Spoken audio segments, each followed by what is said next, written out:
get this recording.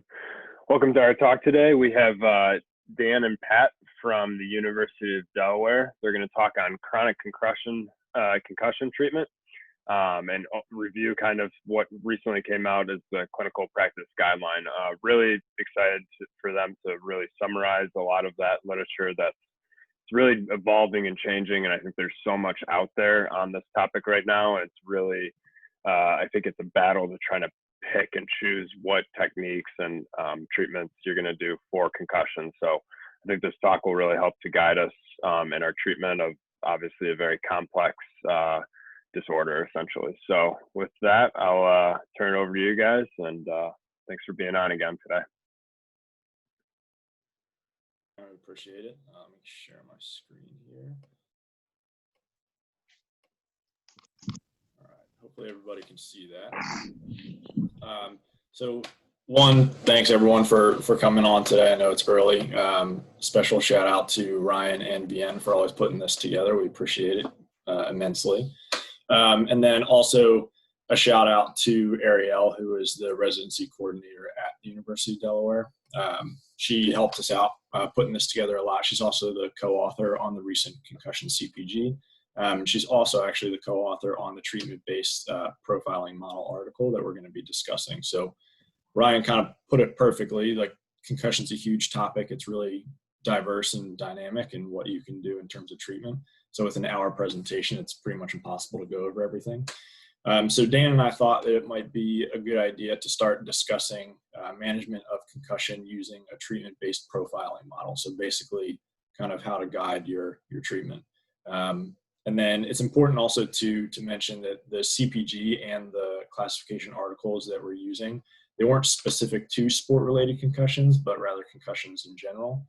So we're hoping that in this presentation, we can at least give you a framework that might help guide care of your athletes and your patients, as concussions obviously can be pretty complex and honestly a little bit scary. All right. So objectives, we're just going to discuss the support for screening of concussions, examination of systems, and the use of classification systems. A lot of that comes out of the CPG. We'll understand how to profile individuals following concussion using an impairment-based classification system. Review current literature briefly on treatment-based profiling, and then apply evidence to practice at the end. Now with this, we won't cover sideline evaluation, and we'll briefly talk about return to sport, but again, that won't be the emphasis on today's presentation. So just a little bit of background. We're defining a concussion as traumatic brain injury induced by biomechanical forces. There's approximately 3.8 million sports and recreation-related concussions per year in the U.S. And then 80 to 90% of athletes who sustain a sport-related concussion actually end up spontaneously recovering in 7 to 10 days. So we're talking about that 10 to 20% that's kind of outside of that time frame that hasn't recovered on their own. And then, so concussion, complex physiological event induced by a bump or blow, jolt to the head or body, transmitting forces that can cause the brain literally to move around the skull, bouncing around, twisting around. The damage that's done to the brain is at a microscopic level. So cells, cell membranes are stretched and torn. The damage can lead to abnormal movement of calcium, potassium, glutamate, and other substances in and out of the injured cells. And in doing so, this disrupts the normal function of the cells in the injured part of the brain. And currently, the recommendations are for 24 to 48 hours of relative rest to help resolve some of the energy crisis. And again, as we move through the discussion, just bear in mind that the articles that we're talking about, most of them aren't specific to the athletic population. We'll be referring to the summary of recommendations in the CPG as support for kind of various parts of the presentation. And then when we do discuss the summary of recommendations, we'll be giving basically what we think the main points are. So almost a summary of the summaries. So it might be worth your while just to go back and read them, as you know, there may be some bits and pieces missing from them in order to get the full picture. This is just a reminder of the levels of evidence and quality, and then the grades of recommendations that come up in the CPG that you'll see. So According to the Concussion CPG, physical therapists must screen patients who have experienced a recent potential concussive event for signs of medical emergency or severe pathology that might warrant further evaluation by another healthcare provider. Physical therapists must screen all individuals who have experienced a potential concussive event, document the presence or absence of symptoms and impairments, and then functional limitations that may relate to the concussive event. And lastly, based on expert opinion, for those who have experienced a concussive event or report or demonstrate signs and symptoms consistent with concussion diagnosis, PT should be determining whether a comprehensive PT evaluation is appropriate using the information that they gain from comprehensive intake and clinical judgment. So based on the summary of recommendations, an individual that experiences a potential concussive event should be and must be screened for emergent conditions. Now, if they demonstrate signs and symptoms of concussion, we then need to determine if they're appropriate for further rehab. If we find that they are showing signs and symptoms of impairment and are appropriate, we should then proceed to the examination piece. So there's a great figure in the CPG that actually goes through and helps determine the appropriateness of concussive event examination. Again, it's worth taking a look at. It kind of puts everything really nicely into a flow document flow sheet. So this presentation in particular is going to be more focused on the examination portion of things. So in support for an examination, for patients identified as safe and appropriate for a PT examination, the physical therapist must determine and document a need for physical therapy to facilitate recovery from the concussive event. And it's based on findings from a comprehensive multi-system physical therapy examination. So this will come into play in our profiling model in a little bit. Examination procedures should include examination for impairments in the domains of cervical musculoskeletal function, vestibular ocular motor function, autonomic dysfunction or exertional tolerance, and then motor function. So again, it's important to remember those four pieces, and we'll go over them a couple more times, so you don't need to remember them right now. But these are the ones that the classification system uses in the modeling article that we're going to go over. And then lastly, the support for the use of a classification system.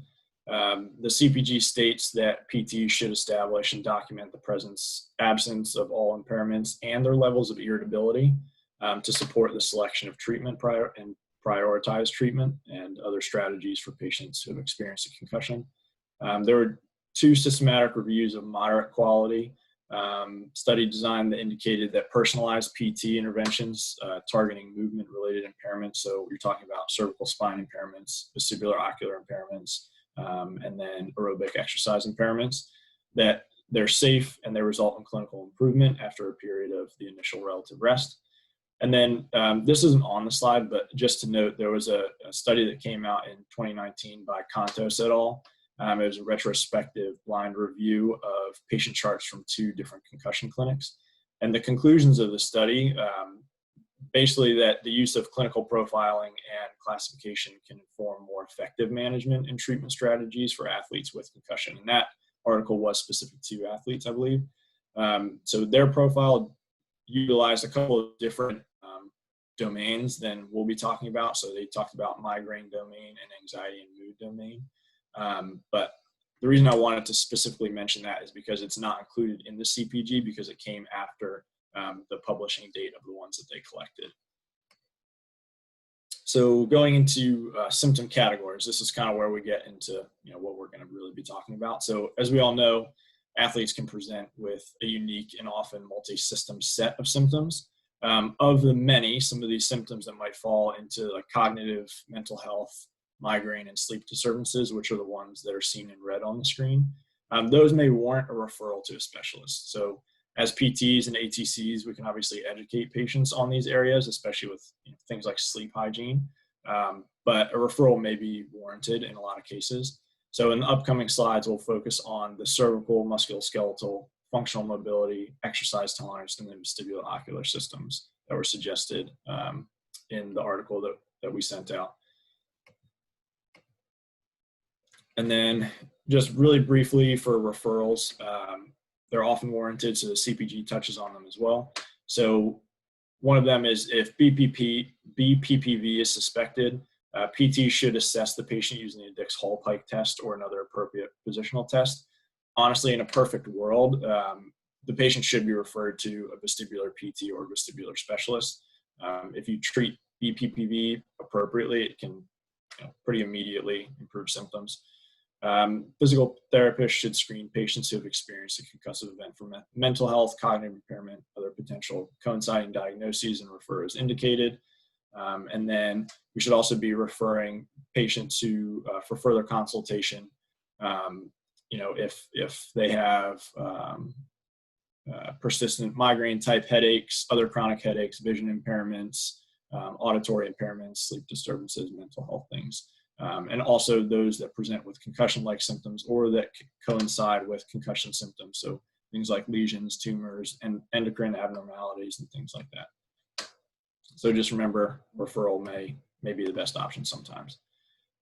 So this is an image from the CPG. And so this is kind of where we start getting into the good stuff. So necessary referrals have been made at this point. If needed, we've determined an individual is appropriate for PT care and further exam.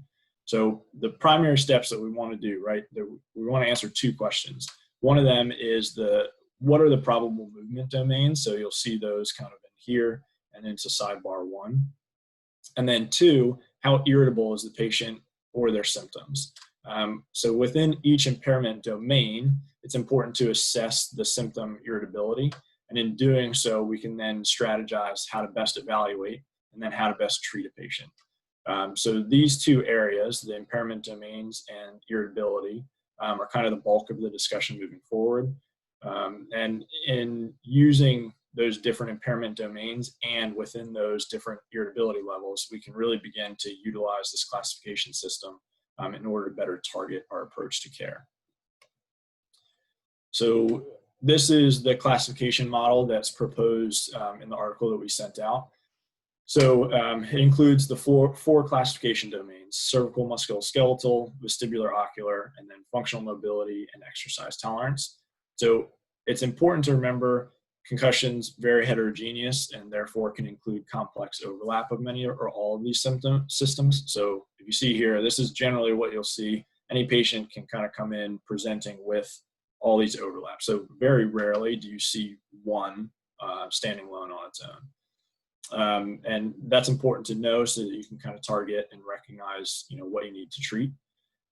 It's also really important to screen things in order. So it's suggested that you start with a cervical musculoskeletal screen, and that's also in the CPG. We'll go over that in a second. So starting with the cervical musculoskeletal impairments, right? So it doesn't really make sense if you're going to test exertion first without checking the rest.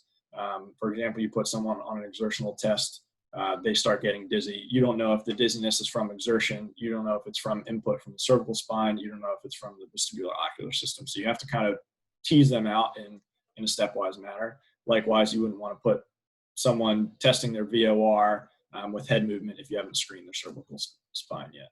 So that's an important piece to remember. And then just some support for irritability profiling, again, in support for the article that we sent out. Prior to starting your exam, it's important to know what the level of irritability is. And according to the CPG, prior to initiating the exam, we should be knowing these things. And that's basically to plan and strategically sequence what we want to do. Also, we can use it to delay any examinations that we might think would be better to do at a follow-up. And then the other thing this says is that you want to really encourage first to triage for neck pain irritability and then dizziness and or headache. And then secondly on here, again, according to expert opinion, if patients have high neck pain irritability but don't exhibit signs of serious neck or systemic pathology, that we should be examining the cervical and thoracic spines first for sources of musculoskeletal dysfunction, address those findings appropriately, and then that will help promote symptom relief and support tolerance of examination of other body systems. So just kind of, again, going in that stepwise function. All right, so this is kind of getting into the real meat of the classification model that we're going to be talking about. So the proposed model prioritizes treatment into 3 profiles, right? So it's the symptom management, which is in red, movement system optimization, and then performance optimization, which is in the green on the right. Now, placement into one of these profiles is based on 3 different things. One of them being symptom status, disability status, and then response to movement. So the article goes through a number of ways to collect information regarding the different evaluation domains. So first, when we're getting into symptom status, it discusses talking about post-concussive symptom checklists, doing the SCAT, neurobehavioral inventory. For disability status, you can go into the DHI, PSFS, post-traumatic stress disorder checklist. It's important to note here that with certain outcome measures, so for instance, the DHI, the NDI, they weren't validated in concussion population. So it's important to consider that and some of those limitations when you're using them in order to interpret results correctly. And then finally, response to movement. Essentially here, we're just looking to test the extent of symptom exacerbation, and that's with head, eye, neck, and then kind of full body movements as well. Again, this testing should be dictated based on symptom status and perceived disability. And we're just looking to quantify a patient's response to movement to help identify movement system deficits. The scope and the extent of the examination should take into account kind of everything that you know from your outcome measures, your DHI, your NDI, and then kind of subjective reports of symptom status and irritability levels. So that's where we get into talking about irritability. So just to quickly get oriented with this picture, so it shows the 3 evaluation domains are at each of the corners of the triangle. And then obviously all the words and stuff in here, the little bullet points, those are essentially how you would collect the data from those domains, or at least suggestions on how to do so. The colors in the triangle correspond to the 3 treatment profiles that we're going to be putting people into. Dan's going to go over an example of how to actually use this triangle graph in his section of this. There's also a graphic that I'll show you on the next slide that is somewhat easier to follow, but just discussing irritability specifically with response to movement. It takes into account the vigor of movement required to reproduce your symptoms, frequency of symptom provocation, severity of symptoms that are provoked, how quickly they're provoked, and then what eases the symptoms, how much do they reduce, and how long does it take for them to resolve. So in describing irritability, they go into talking about kind of 3 different pieces of this, right? They call it volatile, stable, or controlled. So with volatile, it's characterized by exacerbation of the symptoms with movement, and that's regardless of the type, direction, exertional demands of the movement. And generally speaking, these are going to be seen in patients with severe symptom status and then high disability rating. The goal for examining a patient that might be in the volatile category is really just generally to inform your intervention choices. In the stable category, it's characterized by exacerbation of symptoms that basically after only a few movement triggers and with clear provoking and alleviating behavior. So you know what turns it on, you know what turns it off. Moderate symptoms you usually see in these patients with moderate disability rating. And then examination goal is to just identify the actual source of movement system deficits and then tailor treatment toward those. And lastly, with controlled, these are characterized by a lack of symptom exacerbation or by transient exacerbation of symptoms that are only after sustained exertion. So these are people that have low symptoms or low disability rating. And the goal of an exam in this category is really to identify the performance deficits and then to guide a progressive return to whatever performance they're trying to get back to. So this is the graph that's a little bit easier, I think, at least in my opinion, to kind of follow. So again, we've got the 3 evaluation domains that are in gray here, okay? And then the 3 treatment profiles that are underneath kind of each corresponding color of what you would think from the last graph. So They can be used in a similar fashion to the previous figure.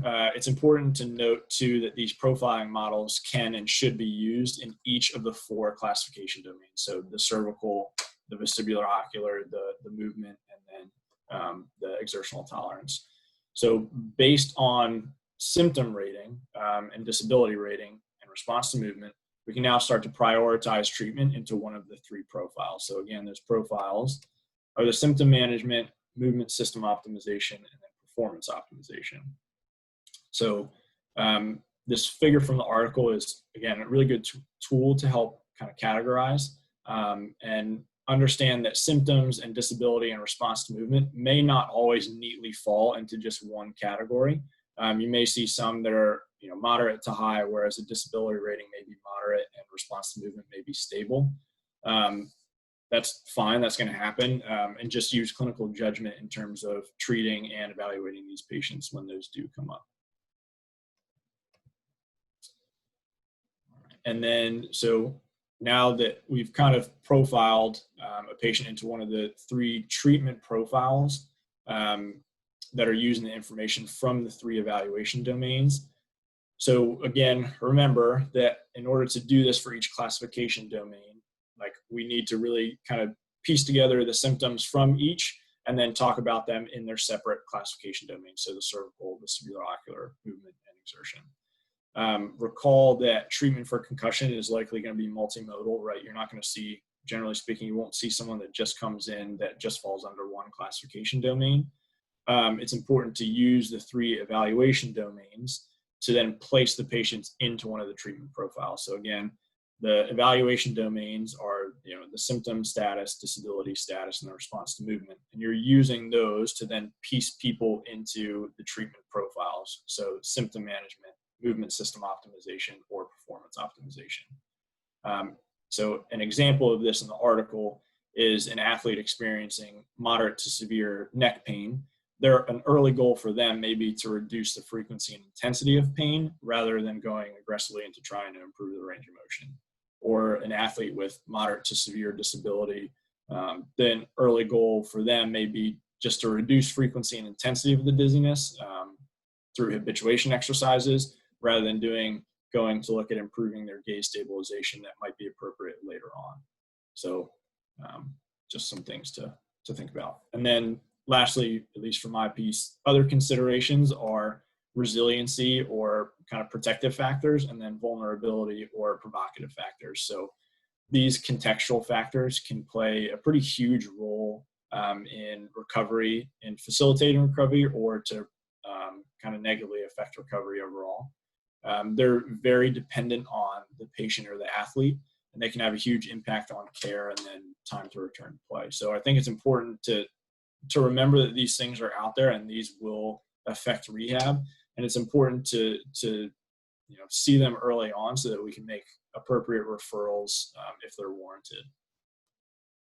And then Dan is going to take over here in a second.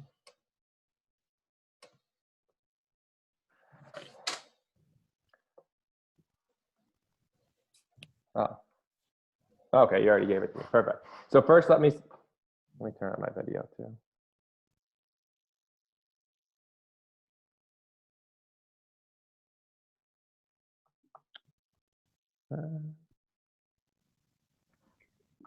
Usually bottom left corner if you want to turn on your video. Let me do that. I'm Daniel Karam. I'm one of the University of Delaware sports residents. So Pat did an excellent job going through and reviewing the profiling of irritability. So now our goal is to go and focus on the classification of treatments. So like Pat was saying, because these patients exhibit heterogeneous impairments and variations in acuity and severity of post-concussion symptoms, we use this comprehensive model of assessment. In this figure right here, we can see the complex overlap of many or all of the systems an individual patient might demonstrate. So recognizing which of these are at play and then ranking them by severity may help us target them systematically. So first, we're going to start with the cervical musculoskeletal. So like Pat was mentioning, this one's ideal to start with first. There's weak evidence to examine the cervical and thoracic spine for potential sources of musculoskeletal dysfunction, with reports of neck pain, headache, dizziness, fatigue, balance problems, or difficulty focusing on a target. specifically in patients with high neck pain irritability and no signs of serious cervical pathology. Physical therapists should examine the cervical and thoracic spines first and then address these findings appropriately to decrease patient symptoms. So the example that we've kind of been using is a patient that presents with increased neck pain. And then if we have them doing VOR exercises, which requires repetitive cervical rotation, that may actually be counterproductive in someone that's very irritable. So looking at the graphic on the right, this is based off the Schneider 2019 article, and they actually do a really good job in that article of kind of branching out and showing the different classifications and then break down each of the classifications even further. So in patients with neck pain, a physical therapist should implement these interventions aimed at addressing the cervical and thoracic spine dysfunction, sensory motor function, head position control, strength and endurance, as indicated for patients in concussions. So when determining which of these ones to prioritize, it's always important to complete a full examination. And at our clinic, this concussion evaluation takes the full hour, and for the most part, we're not getting it all done the first day. So there's a lot of measures that we have to get in subsequent visits. But I'm sure you guys have all heard this before, the test don't guess, in terms of trying to determine which component of the cervical spine or which components of these 4 classification models you want to focus your treatment on. I also wanted to mention that each of these treatment classifications could probably be its own lecture in terms of examination and treatment. We won't go into details on the exam and treatment. We're just going to provide the review for evidence for each of these classifications and then apply it to a case study. For vestibular ocular motor, so there's level 2 evidence that indicates rehabilitation strategies targeting the vestibular ocular motor impairments, either independently or in combination with other physical therapy interventions, is feasible within the first 10 days after concussion.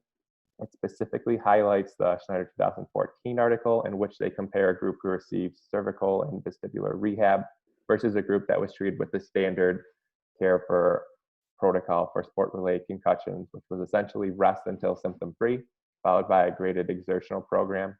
The intervention group was 3.9 times more likely to be cleared in 8 weeks. The CPG also recommends the implementation of an individualized vestibular and ocular motor rehab plan for patients with a concussion who exhibit a lot of these symptoms. So targeted exercises aimed at facilitating sensory motor compensations, including adaptation, habituation, and substitution.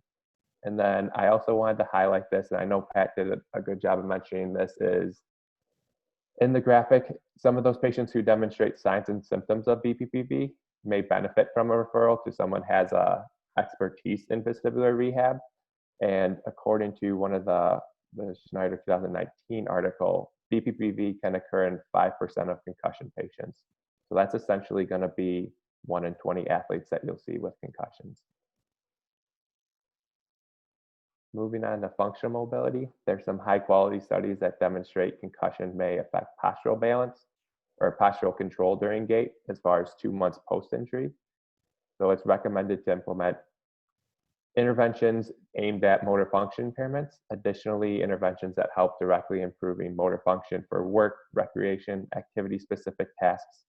This is typically assessed with the BEST test, which is valid for detecting balance deficits where large differences exist. However, grading can be inconsistent, and it also doesn't give you a lot of information on where these deficits are coming from. So whether it's sensory, whether it's vestibular. Our next classification is going to be exercise tolerance. So for assessing exercise tolerance, we use the Buffalo treadmill concussion test at our clinic. And then findings with exertional testing may identify impairments that wouldn't otherwise be detected during a subjective or physiologically measured that are taken at rest. So it's important to note that after the initial rest period that this testing is feasible, it's safe, and can be performed in a lot of the patients and athletes with moderate to low irritability. So there's strong evidence to support a progressive aerobic exercise training program in post-concussive patients who exhibit exertional intolerance. And then there's also foundational evidence that should be performed in patients that don't exhibit any deficits with testing to prevent deconditioning, promote functional brain healing, and to provide a non-pharmacological option to improve mental health. So I'm sure a lot of you guys use running or something else as a coping strategy. Some of these athletes may do the exact same thing. So actually getting them back in a program where they're moving again, as long as they're able to tolerate it and it's not flaring up their symptoms, may be a good idea for just overall mental health.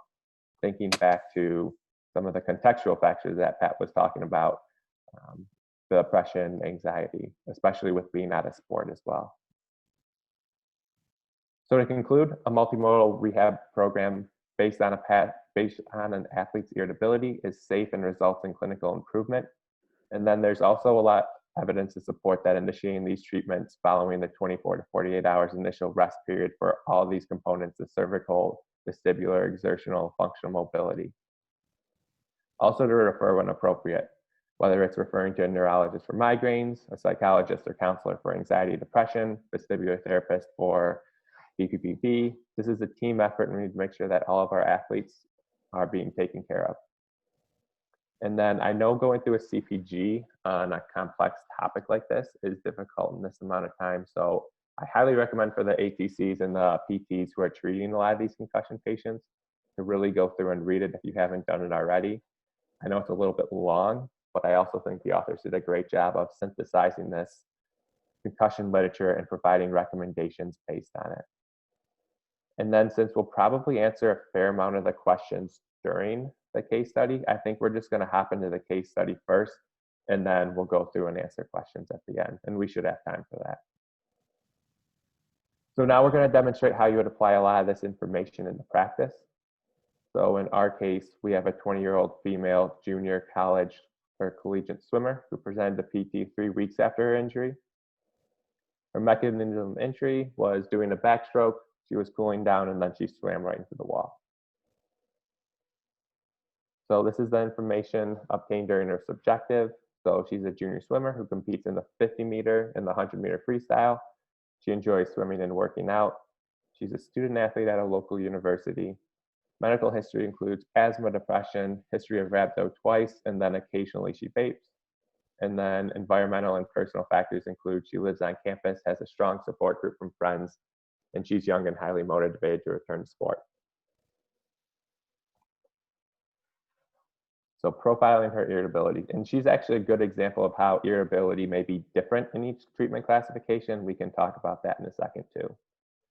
So for symptom rating, immediately following the concussion, she presented with moderate to high symptoms, and so 24 to 48 hours, they took the scat. It was a 69 out of 132. However, by the time she got to our clinic, it looks much better, and her symptoms are much better controlled. For disability rating at our clinic, we use the Neck Disability Index, the Dizziness Handicap Inventory, the handicap or the Headache Disability Index, and then the activity-specific Balance Confidence Scale outcome measures at our clinic. And then, as you can see, the DHI, which is the Dizziness Handicap, and then the HDI demonstrate moderate irritability. And then I also want to note, like Pat was saying, there's no cutoffs for these, and this hasn't necessarily been validated in this population. So when we're trying to determine whether or not someone's moderate, low, or severe or volatile, that's more based on clinical judgment at this point until we have more information on some of this data and more evidence comes out. But this is kind of how I categorized it. And then response to movement. So this was mixed across the board. When looking at the information, we can see something that we've kind of talked about a little bit was neck movement was not irritable. So therefore, you feel comfortable safely performing VOR and full body movements without having to worry about any potential cervical spine flare-ups or any type of dizziness referral from any cervical afferent. And then her symptoms return to baseline in a minute or in less than a minute. And then this is how we plotted on the radar chart. So for profiling or irritability, so disability and response to movement fall into the movement system optimization category based on our profiling algorithm, and then symptom rating, and this is at rest, is profiled as performance optimization. So the education piece. So now this is one thing that I really enjoyed reading about this article is the recommendations for education, and I think this is really an integral part of the concussion rehab program. So these recommendations include mild to moderate symptom exacerbation is to be expected and should reassure the athlete that once exacerbated, these symptoms should resolve relatively quickly. Also, these symptoms are not harmful to their injury and sometimes need to provoke recovery via habituation.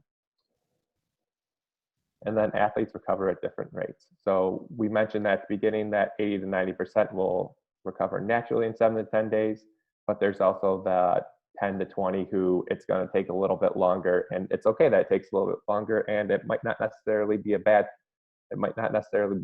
for them if it takes longer.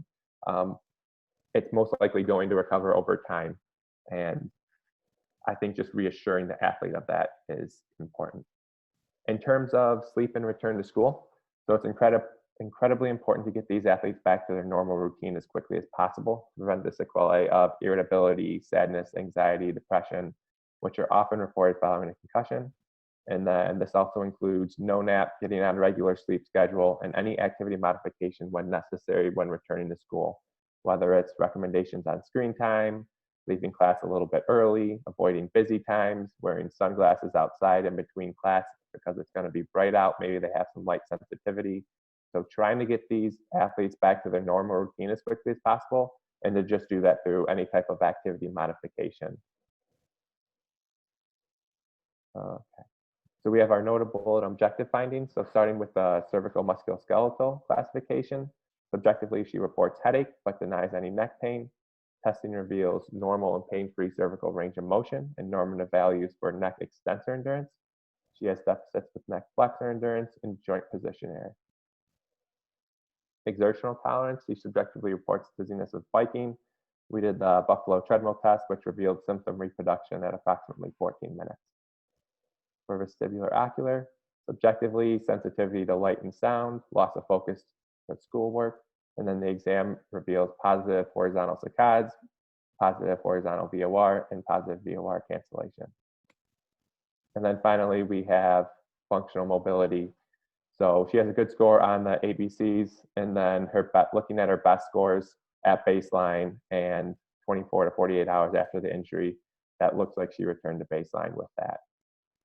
And then when really going through this objective, it's important that this isn't always going to look pretty, or it's not going to fit nicely. I think one of the things that I struggled with initially was, especially in a lot of these concussion patients, because if two of the most common symptoms you're going to see are headache and dizziness. So trying to take dizziness, for example, it can result from cervical spine, from cervical afferents, it could be from the vestibular system, it could be exertionally, and I think this adds the complexity to this diagnosis and really makes this concussion rehab an art, because really when they tell you subjective information of a headache and dizziness, it can fall into any one of these categories, and trying to make sure that we're treating the right treatment classification can be very tough.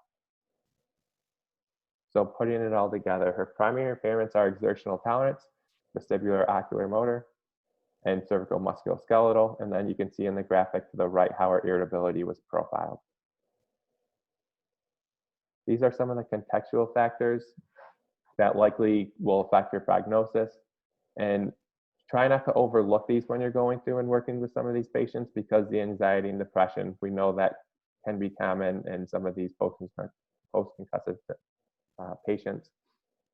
But some of the things that affected her and maybe play a protective role in facilitating her recovery are her lifestyle, general health, cognitive factors. However, the psychological factors like depression can impact her prognosis negatively. So this brings us to treatment 2 to 5. So moving on to the fun part, first we're starting off with the cervical spine, giving her cervical flexor strengthening, proprioceptive exercises, and postural strengthening. Exertional tolerance, specifically we do biking on, or we did biking and we use 2 to 3 points above baseline, and this can be done with intervals at a higher intensity to provoke symptoms, and then during her recovery period drops to a lower intensity and let her symptoms return to baseline. For VOR, we did VOR times 1, horizontal and vertically, and then we also did saccades, and then no interventions were performed initially for functional mobility. Okay. Oh, did work. So here's,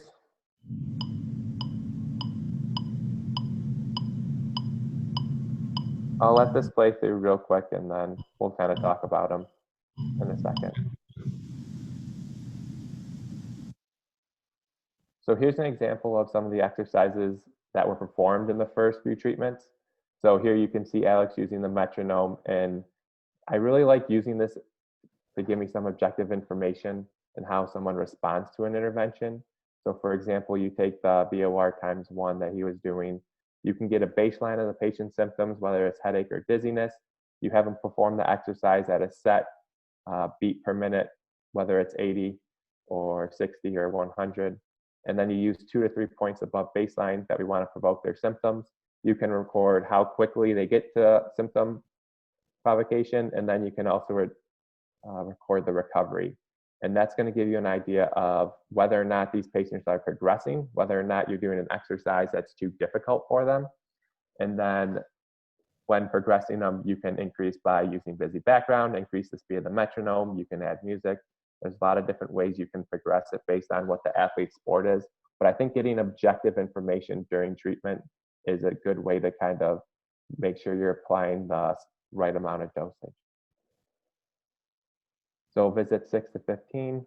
So this athlete's profile changes a little bit, and this can be reflected in their exercise prescription. So in this case, combining exercise tolerance with VOR exercises, a more functional and specific intervention for this athlete. And we're not going to go through all these exercises on here. There'll be a video in just a minute. So looking at the reevaluation, we can see symptom rating, disability rating, and response to movement are all low and controlled. So you can see she's improving over time, and that's reflected in the radar plot there. So reassessing and updating their treatment classifications, because these can change during treatments and they can change the more information you get. So making sure that you're constantly going back and reassessing this in athletes, I think it's important to make sure that you're providing the necessary treatment for them. So when they're kind of getting to this point where they fall into the performance optimization category, where the goal is specific conditioning and functional activity, you want to ensure that you're appropriately preparing this athlete to return to sport. And I tend to do this by just doing a needs analysis. So taking a primary subjective complaints, which are exertion and quick turning. You think about for a swimmer, how important quick turning is going to be, especially for turning to breathe. What objective measures correlate with this? We have the horizontal saccades, you have the horizontal VOR and VOR cancellation. And then the requirements of her sport. So the type of intervention is going to be VOR and exertional. It's going to be a high intensity because she's a 50-meter to 100-meter swimmer. The threshold of symptoms, we want to provoke symptoms while we're doing this. And then the activity duration is going to be around 25 to 60 seconds because that's how long it takes her to perform the freestyle.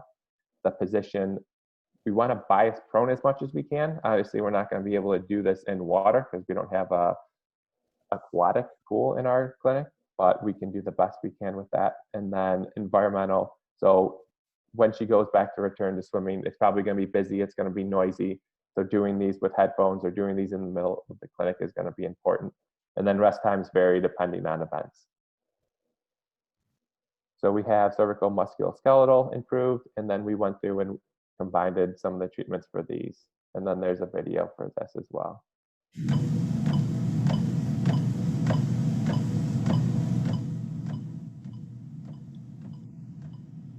So this is closer to that visit 6. This is a good exercise because she's going to be prone and she's going to have to turn her head during sport. This was actually the good take for Alex doing the balance.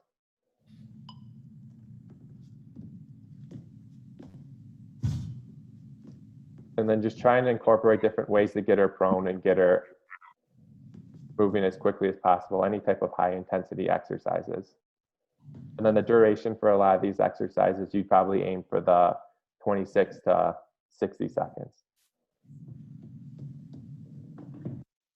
And in that last one, there's actually a golf ball in there, and that way you can work on gaze stabilization while you're going through and doing some of those exercises. So combining everything as much as you can and really pushing this athlete is going to be important. So how to return these athletes to sport? So we don't have a rock solid algorithm for what's clear for someone to return to sport, nothing like we have for the knee at least. We do, however, just put them through a gauntlet, do heavy exertional exercises specific to the patient's sport and what they'll have to do, as well as incorporate any provocative movements. For her, it would be quick head turns, and then my advice would be just to push them as hard as you can. If you can't recreate their symptoms with heavy exertional, sport-specific, provocative stuff, that at least gives us some idea how they will respond if they were to go back to their sport. Just like any other injury, it's a team decision. So sports med, athletic training, the athlete, make sure everyone's on the same page. But the demands of every sport are so different that I don't think we're ever going to have something that can be universally applied to everyone. When looking at the literature, the recent literature in regards to return to sport in 2018, the Zurich, the Berlin, Where Are We Now? They noted that while stepwise progression with a 24-hour interval makes sense, there's essentially no evidence or published literature at that time that supported this. And then some studies indicate an increased number of repeated concussions during the first 10 days following a concussion, and waiting 10 days for an athlete to return to contact activity with or without symptoms. I think that's important to note that they said in the study is with or without symptoms. Seems to be the most important factor for reducing the risk of a repeat concussion. And then in the recent McCrea 2019, a comparative analysis of the NCAA concussion study and the CARE Consortium. In the CARE Consortium group, 80% of the athletes were withheld from play more than a week, which decreased the risk of the same season concussions by 41%, which I think is a pretty powerful number. Evidence, and then questionnaires too, making sure that you follow up with the questionnaires, and then any examinational findings, impairments, and just functionally testing multiple groups. So I feel like some of the tests we did did at least a good job of going through and making sure that they're high intensity, she's in the position that she's going to do. And then the other thing is she'll have to be able to Valsalva as a swimmer, so maybe incorporating that into some of the exercises as well. So a quick special thanks to Ariel. She's a director at the sports residency at the University of Delaware. Is an incredible resource to have, and someone who we consult with a lot on a lot of these concussion and complex cases. And I think that's been very beneficial for me, at least when going through and using some of the treatment classifications and irritability profiling. Here are our references. Now let's open it up for any type of questions that you guys may have. Let's start with anything on profiling and the treatment classification. And then if we have, let's do those ones first. And then maybe if we have time after that, maybe talk a little bit about return to sport, because I feel like that's the hot topic. But I want to make sure that we at least have a chance to cover the other stuff first. I got to give this back to you, I think, Pat. Okay, nice job, Daniel. Probably it's just for the lack of time, but like, how's all this look in return to sport as far as I feel like this can bring out a lot of deficits that aren't usually assessed because people just aren't testing. But will you guys hold back if they pass the typical, their return to their impact scores and symptoms have resolved? So I think at least in this specific athlete, so someone that's going to be, who has an exertional deficit and someone that's required to do a lot of head turning, I think some of the measures and subjective, like the scat you get at rest, and she might be able to pass some of the other things. But when you get into an environment where it's going to be noisy, you're going to be you're going to be in water, and you're going to have to turn your head quickly. I think if they're not able to do that, then I think that they're not necessarily ready to return to sport. And I think that because we don't have a lot of this clear data saying how is someone going to respond? Is there something that's validated in terms of return to sport? We just got to push these athletes as hard as possible. And then knowing their deficits, try and recreate that as much as we can. But I think just some of the measures you get with the SCAD and just by doing that stepwise progression may not be enough, because that may not be the impairments that they demonstrate. Because when looking at the treatment profiling, someone can have a variety of different impairments. So I would make sure to go through and at least stress those systems as much as you can. Thanks,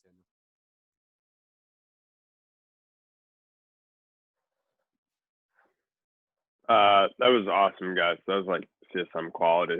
I learned a lot. I think it helps with organization. especially kind of what you touched on, Patrick. One thing I think you said was just the referral to a vestibular therapist. I wanted to ask kind of what that looks like at Delaware and your clinic. How quick are you guys to kind of pull the trigger on that, or will you guys give it a shot with some of the canal repositioning maneuvers? Is there any ones that you find in particular work well for you? Curious to get your thoughts on that. Yeah, we're actually pretty lucky. Obviously, we have Ariel there, and then we have another vestibular therapist. We actually have someone who kind of specializes in that. So if it's kind of a trickier case, we'll obviously consult with them. We're trained pretty well to do usually like the Dix Hall Pike and the repositioning maneuvers.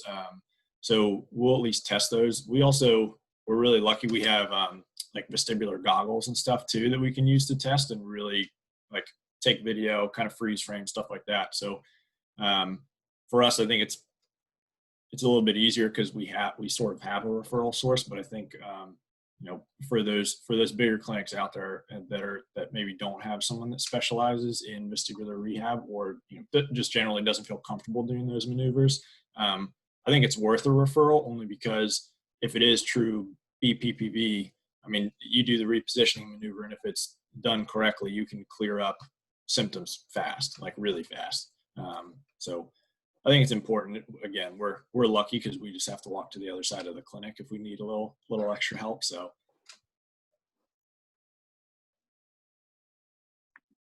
Yeah, I think it's more commonplace, I think, to have those complex vestibular systems in like a car accident versus like and you can argue that's probably also a lot of psychological, social, that's such a traumatic event versus, maybe your typical sports concussion. Not that typical sports concussions aren't traumatic events, but just on the grand scale of things. Just that's my anecdotal kind of finding and working in outpatient PT a little bit. I think another question that I had is Buffalo concussion treadmill test. How are you guys very systematic with how you prescribe kind of like your exercise home program based off of that? I was curious if there's any percentages that you guys will undercut where they become symptomatic. So I know I think it's the Letty, and there's the Letty and the Hyder paper. Do you remember which one it was, whether it was the Letty or the Hyder that did I think it was 70 to 80% of subsymptom threshold that they used. I don't know if we can say for certain what to necessarily prescribe them. And it depends on what you're doing too. If you're just going to give them something to kind of go through and do at home, like let's say they want to go for a jog or they want to do the bike to just kind of stay fresh and prevent deconditioning, then it would be more ideal to kind of do a subsymptom threshold. But I think in this patient, when you're going through and working in the clinic, you want to actually provoke some of their symptoms so that they can start to adapt to some of these changes. But the number that sticks out to me, and I can't remember which paper it was, I can double check that, but I think it was 70 to 80% sub-symptom threshold that they used. But I don't know if we're necessarily using that information like that at our clinic. It's going to be more, make sure you stay active, make sure you're up by the house, make sure you're not staying inside as much as possible, go for a walk to prevent any type of isolation. And we can kind of start to see it, at least with everything going on with COVID, people staying inside more, whether or not someone's a little bit more irritable after being inside all the time. I guess we kind of now know how some of those concussion patients felt when we told them to stay inside for a week and stay in a dark room.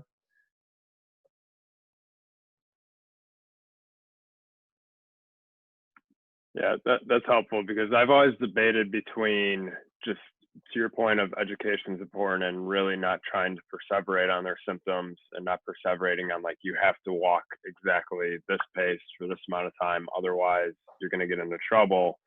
I think just kind of giving them the locus of control can help a lot. So I think to your point, Dan, like, maybe looking at that 70 to 80% intensity, but at the same time putting it on them and educating them, I think's key. That's really good advice. And that's tough to do too, unless they have, well, I guess more people have Apple Watches and heart rate monitors now. But in order to do that, that's going to be very difficult in some of these athletes that constantly have to look at their heart rate and then have them stop. I don't know if that reinforces a lot of good habits if they're constantly having to like back off of an activity because they're afraid of their symptoms too. So I think that's also a factor we have to think about. Yeah, and I think going off that, and Ryan, you kind of mentioned it already, is at least at first, especially if it's someone's first concussion, I think it's really important to let them know, like we are actually trying in a lot of the things that we're doing in the clinic, we're trying to provoke some of their symptoms in order for them to habituate. I mean, you're asking someone to go and do VOR type exercises that makes them feel sick, and you have to let them know like that's okay, and we're actually trying to do that. And in our clinic, at least, we use like a 2 to 3 out of 10 increase from whatever their baseline is, and then we're just making sure that they are coming back down to their baseline. Otherwise, they might be in that volatile category that we don't necessarily want to push them there now, but that's something we can kind of come back to later.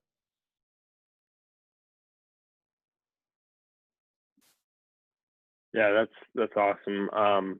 To be able to kind of reel it in like that and just allow them to kind of progress. But I think that's a really important point, is just be able to recognize, because I just started recently treating concussions like 2 years ago, and you have to recognize that you're going to provoke these individuals and educate them on that notion. But I just wanted to say your creativity with those motor control and tying the vestibular components into sport specific motions, with her being prone and swimming, those are just all phenomenal. I thought I was creative with some of my vestibular stuff until I saw your guys. And that's not my patient. That was actually one of Mike's patients. It's much easier to go back when you're doing a case review like this and kind of make some recommendations on it. But this was actually one of the other therapists at our clinic. She's just a really good case in terms of her progression and how you started off in acutely addressing each of the treatment classifications individually. And then as she goes through, and you can see how her profile irritability changes, how to go through and address multiple components at once. I think sometimes we might go into things too quickly and kind of combine a lot of things and not give the athlete enough practice in each of the different components, because they might not have the ability to kind of learn how to do it or to habituate to a certain motion if we don't isolate it first and understand how they respond during an isolated movement prior to going to doing too much at once.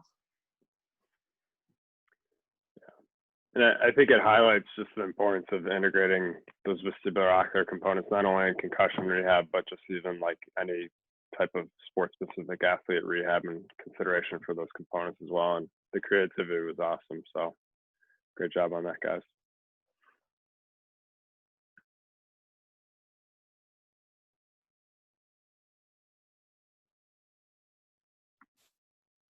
Well, we're just about at an hour, guys. I just wanted to open up to any more questions. But other than that, that was phenomenal. So thank you guys so much. You're welcome. Thanks for having us. This was a lot of fun. You and Ben have been doing a great job with this series. We're glad that we could help out. Yeah, you guys are going to be our last one for a little bit. We're going to probably move to, at the very least, probably take a break for at least a week or two here, if not more, up to a week or a month. So,